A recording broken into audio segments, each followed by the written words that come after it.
Hi everyone, my name is Chelsea Lang. I am an Alla prima oil painter who specializes in portraiture with energetic brushwork. And when I am not in the studio, I love geeking out about the psychology of mastering the craft of painting. So today I want to talk to you about how I practice effectively, work toward my goals, and ensure that every time I sit down to the easel, I'm one step closer to mastering my craft and becoming the painter I want to be so that you can too. And if you enjoy this video, make sure to check out my YouTube channel where I talk about mastering the craft of painting every week. All right, let's get started.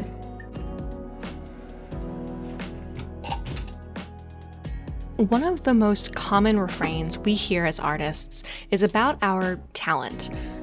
Artists show work we've spent years learning how to make, only to hear, "I wish I had your talent, I can't even draw a stick figure."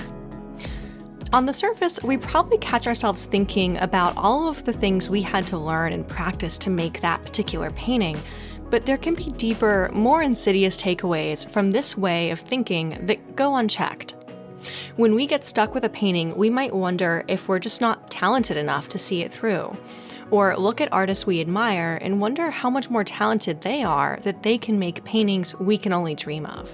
In psychology, this comes back to what researcher Carol Dweck called fixed versus growth mindsets, or the idea that we are either born having what it takes, a fixed mindset, or we practice and learn over time to achieve our goals, growth mindset. These might be terms you've heard before, or maybe you're familiar with the 10,000 hour rule popularized by Malcolm Gladwell, which states that you need that much time of intensive practice to achieve mastery over a complex skill set such as painting. But these ideas about learning, goals, and mastery are just the beginning.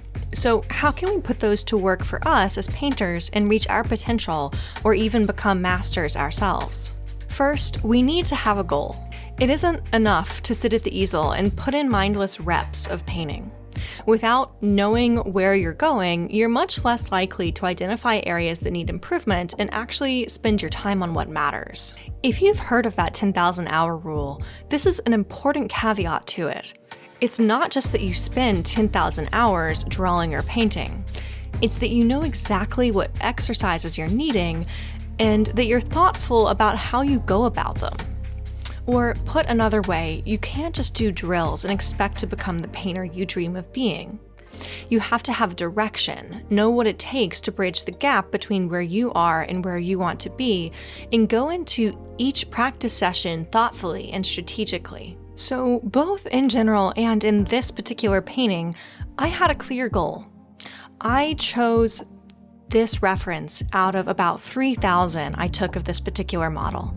I chose it because the photo was in focus, the light and shadow pattern was interesting, and I thought the model's pose was captivating, the color was appealing, and the list goes on.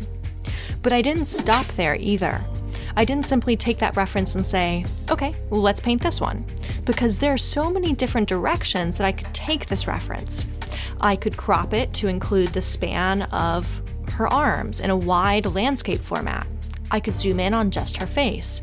I could include details of the background, or I could paint it as a vignette without any background.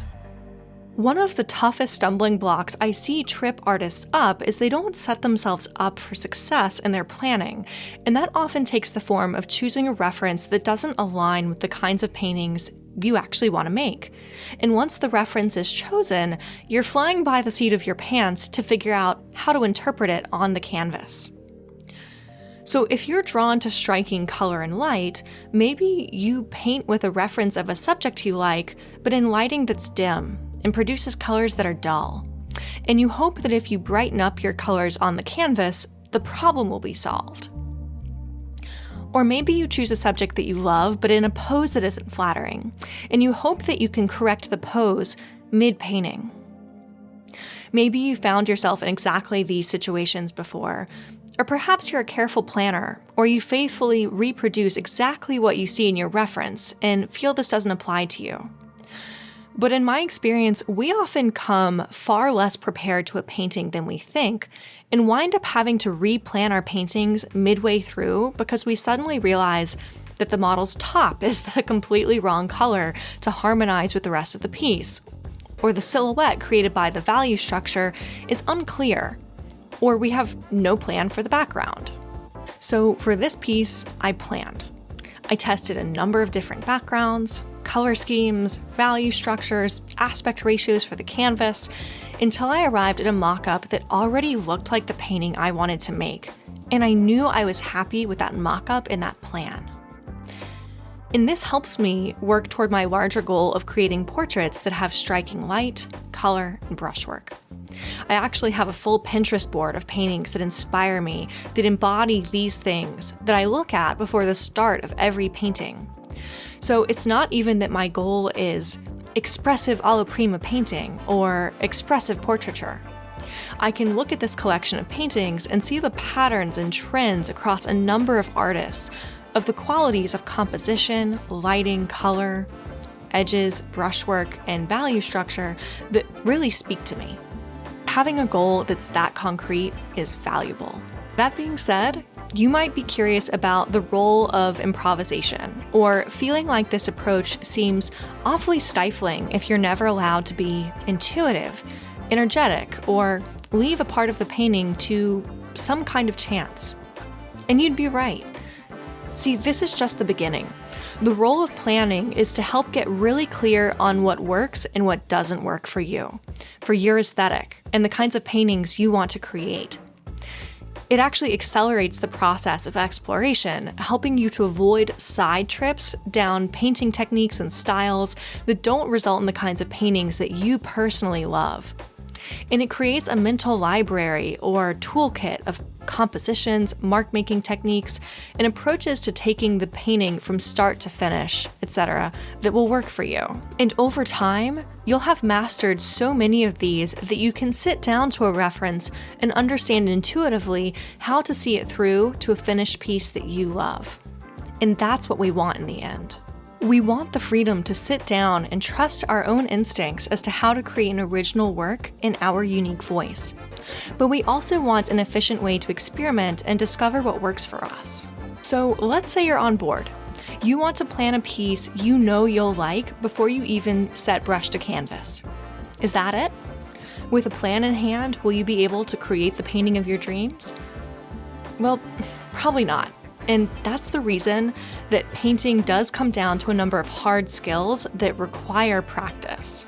Things like intuitively understanding the marks each of your brushes make, or exactly the consistency of paint to mix up, take time and practice to develop a feel for.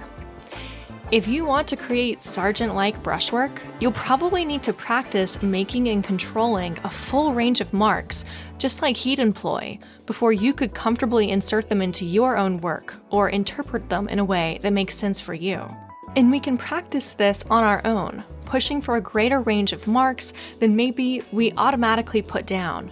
But the fastest way to increase these skills while also developing a feel for when to use them in a given composition is to study the masters, and in doing so, allow yourself to stand on their shoulders, and allow yourself to learn without having to reinvent the wheel. Creating studies or copies of masterpieces is the basis of so many art programs the world over, and with good reason. It's a proven way to improve and do so quickly. But what about being original? It's natural to worry that copying comes at the expense of originality, but when you allow yourself to explore a range of art that you're drawn to, it turns out that copying actually enhances our creativity and allows us to create works that outsiders would consider more creative, not less. Here's why. When we sit down and faithfully examine and attempt to replicate a masterpiece, we aren't just mindless copy machines. We're stretching our minds to imagine ourselves in the place of our favorite artists. We have to think about how they'd hold their brush, or set up their reference, or create harmony in their color palette, or simplify a complex set of forms into just a few brushstrokes. Which means we aren't just copying. We're practicing being a better painter than we are today. And when we do that from a diverse set of viewpoints, or from the perspective of multiple artists that we love, we start to see connections of how we can combine our favorite things about our favorite artists and in doing so, create new work that is not only of a high caliber, but also aligns with the aspects of painting that we are most passionate about. And that's how I set myself up for this painting. I actively studied the kind of brushwork I was interested in. I tested how I could achieve the drips running down the canvas, and later, how I could touch them up effectively. I compared my color harmonies and composition to paintings I love to make sure that I was setting myself up to create a finished product that I'd like. And finally, I treated this as play. This, I think, is one of the most overlooked aspects of working toward your goals without burning out. I knew I would make this painting for you right now, watching this channel.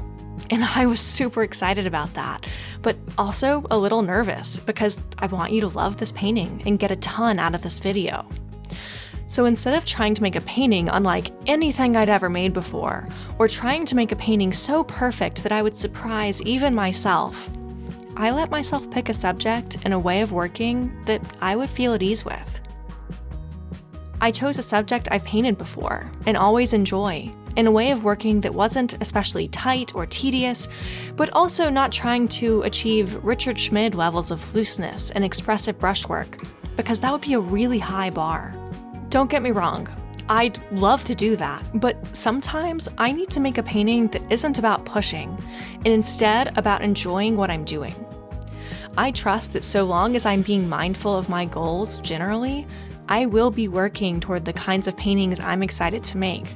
I can look at the trend of my paintings over time instead of expecting that every painting is objectively closer to my goal than my last painting was in every conceivable way. So I hope this last takeaway is one that you take time to pay attention to and make space for in your own painting practice. Tune in and ask yourself, what would be fun to paint today? As much as you ask what exercises would make you a better painter. Because you could have all of the painting instruction in the world, but none of it matters if you're too burnt out to get in the studio and paint. And the best remedy for that is to create a painting practice that you look forward to.